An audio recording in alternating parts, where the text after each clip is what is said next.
You know? Yan yung sidecar namin.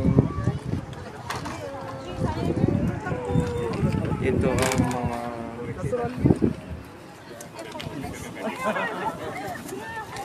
anong masasabi niyo sa Sabtang trip?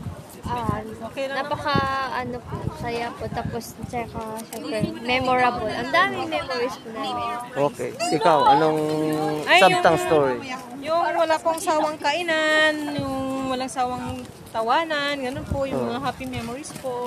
Hindi na makakalimutan. Anong Sabtang story mo, sir? Ano, yung semento na higaan. Yun, no? Then, Tapos, ano ba? Yung sobrang busog ko sa pagkain. oh, yun. Tsaka yung very accommodating yung mga kasama namin. Oh. Kapatid ka mo. Babae. Ikaw, Ma'am Lavin. Yung camping! Yung camping. Oh. Si Adking. Ako naman is yung sun diving. Sun diving. Yun, no? Si Kuya John, kamusta? Mabuti naman. Guwapo pa rin.